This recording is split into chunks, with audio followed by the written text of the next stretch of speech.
പ്രിയപ്പെട്ടവരെ, വരും കാലങ്ങളിൽ പൈനാപ്പിൾ കർഷകർ നേരിടുന്ന ഏറ്റവും വലിയൊരു വെല്ലുവിളിയാണ് മച്ചിക്കാനിയുടെ ആക്രമണം. നമ്മുടെ തോട്ടത്തിൽ ഇപ്പം ഞങ്ങൾ ചെറിയ കനാര കൃഷി ചെയ്ത ഒരാൾക്കാരാണ്. ഒരു 10-15 കനാര ഞങ്ങൾ വെച്ചിട്ടുള്ളതാണ്. ആ 10,000 കനാര ഞങ്ങൾ വെച്ചിട്ടുണ്ടെങ്കിലും അതിൻ്റെ അടുത്ത് ഞങ്ങൾക്ക് ഒരു 100-150 മച്ചിക്കാനിയെങ്കിലും നമ്മുടെ മച്ചിക്കാനിയായി പോയിട്ടുണ്ട്. ഈ മച്ചിക്കാനിയുടെ പ്രത്യേകത എന്നാണെന്നറിയാമോ? ഈ മച്ചിക്കാനി നിങ്ങളെ കണ്ടില്ലേ, ഇതുപോലെ തുറുവായിട്ട്, അതായത് ധാരാളം കാനികൾ അതിൽ നിന്നുണ്ടാവും. പക്ഷെ അതിൽ നിന്ന് നമുക്കൊരു ഫ്രൂട്ട് ഉണ്ടാവില്ല. നിങ്ങൾ ആ ഒരു ചെറിയൊരു ഇത് കണ്ടില്ലേ, ഒരു ചുവപ്പ് പോലെ കണ്ടില്ലേ, അത് ചെറിയൊരു ഫ്രൂട്ട് ഉണ്ടായേക്കുന്നത്. അതിൽ നിന്ന് നമുക്കൊരു ഫ്രൂട്ട്, ഒരു ഫലം നമുക്ക് കിട്ടില്ല. ഇങ്ങനെ കാനികൾ വളരെ ഉണ്ടായിക്കൊണ്ടിരിക്കും. പക്ഷെ അതുകൊണ്ട് നമുക്ക് യാതൊരു പ്രയോജനവും ഇല്ല. അപ്പോൾ നമുക്കിതിൽ നിന്നൊരു കന്നാരച്ചക്ക കൊടുത്തു കഴിഞ്ഞിട്ടുണ്ടെങ്കിൽ ഇപ്പോഴത്തെ വില വെച്ച് നമുക്കൊരു 35-40 രൂപയൊക്കെ അടുത്ത് നമുക്ക് ആവറേജ് കിട്ടുന്നുണ്ട്. അല്ലെങ്കിൽ ഒരു 10-25 രൂപയെങ്കിലും നമുക്ക് കിട്ടുന്നുണ്ട്. ആ 25 രൂപ നമുക്ക് കിട്ടണമെങ്കിൽ ഇതിനകത്ത് ഫ്രൂട്ട് ഉണ്ടായാൽ മാത്രമേ നമുക്കിത് കിട്ടുകയുള്ളൂ. അപ്പോൾ ഈ മച്ചിക്കാനി എന്ന് പറഞ്ഞിട്ടുണ്ടെങ്കിൽ ഭയങ്കര കരുത്തി വരുന്നതാണ്. ഭയങ്കര കരുത്തായിരിക്കും അതിന്. അത് ഞാനിപ്പോൾ ഇത് കാണിച്ചു തരാം. ഇതിൻ്റെ തുറുവായിട്ടാണ് ഇത് കാനികൾ ഉണ്ടാകുന്നത്. അപ്പോൾ ഇപ്പം ഞാൻ ഈ മച്ചിക്കാനി ഇതുപോലെ ഇത്രയും മച്ചിക്കാനി 100-150 കാനി പോയി കഴിഞ്ഞപ്പോൾ ഞങ്ങൾക്ക് ഏകദേശം ഒരു 150 കാനി പോയി കഴിയുമ്പോൾ ഏകദേശം ഒരു 10 രൂപ അടുത്ത് ഞങ്ങൾക്ക് കാനിക്ക് മുടക്കുണ്ട്. പിന്നെ അത് വെച്ച് എല്ലാം വന്നു കഴിയുമ്പോഴേക്കും ഒരു 10-15 രൂപ 10-20 രൂപ അടുത്ത് നമുക്കൊരു ചിലവ് വരും. ഇപ്പം ഞങ്ങൾ ഈ കാനി ഇത് ആദ്യം കണ്ടതാണ്. പക്ഷേ ഞങ്ങളത് പിന്നീട് വെച്ചുകൊണ്ടിരുന്നതെന്ന് പറഞ്ഞിട്ടുണ്ടെങ്കിൽ നിങ്ങൾക്ക് എല്ലാവർക്കും കൂടി ഈ മച്ചിക്കാനി എന്നാണ്, ആ മച്ചിക്കാനിയുടെ കുഴപ്പങ്ങൾ എന്നാന്നൊക്കെ കാണിച്ചു തരുന്നതിന് വേണ്ടിയാണ് നിങ്ങളത് വെച്ചുകൊണ്ടിരുന്നത്.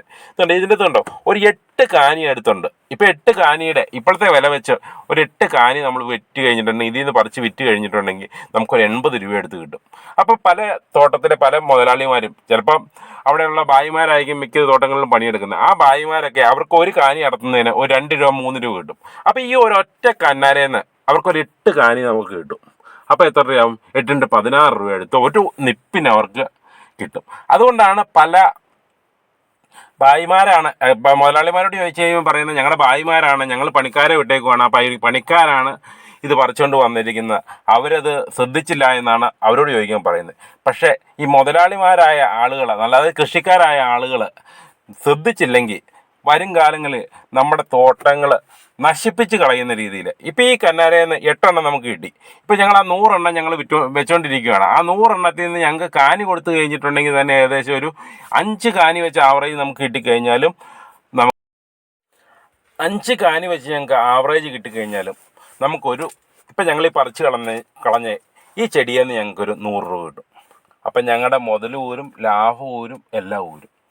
പക്ഷേ ഞങ്ങളങ്ങനെ ചെയ്ത് കഴിഞ്ഞിട്ടുണ്ടെങ്കിൽ ഇപ്പം ഇതിൽ നിന്ന് നമുക്ക് ഈ 100 കാനിയിൽ നിന്ന് ഒരു ആവറേജ് 5 കാനി ആകുമ്പോഴേക്കും നിങ്ങളൊന്ന് ആലോചിച്ച് നോക്കി, അതിൻ്റെ എണ്ണം എത്ര മടങ്ങായി പോയിന്ന്. അപ്പം അങ്ങനെ ഓരോ തോട്ടങ്ങൾ, അതായത് നമുക്ക് വരുന്നൊരു ചെറിയ നഷ്ടം, അതായത് 10 രൂപയുടെ കാനി ഇപ്പോൾ നമ്മൾ മേടിച്ച് കഴിയുമ്പോൾ 10 രൂപ നമുക്ക് മുടക്കായി.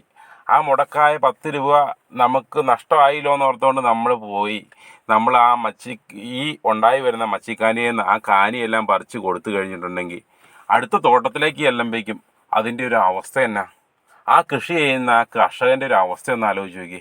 ഞങ്ങൾക്ക് ഈ 100-150 കാനി ഞങ്ങൾക്ക് പോയി കഴിഞ്ഞപ്പോൾ തന്നെ ഞങ്ങൾക്ക് എന്തുമാത്രം ബുദ്ധിമുട്ടുണ്ടായി എന്നറിയാമോ? അപ്പോൾ ഒരു തോട്ടത്തിൽ ഒരു 10,000-4,000 10,000-5,000 മച്ചിക്കാനിയങ്ങാൻ വരുന്നൊരു സ്ഥിതി ഉണ്ടായിട്ടുണ്ടെങ്കിൽ എന്നാ അവസ്ഥ. ഇത് ഇപ്പോഴേ ശ്രദ്ധിച്ചില്ലെങ്കിൽ വരും കാലങ്ങളിൽ ഉറപ്പായിട്ടും നമ്മുടെ തോട്ടങ്ങളിൽ മച്ചിക്കാനി കൊണ്ട് നിറയുമെന്നുള്ള യാതൊരു സംശയമില്ല.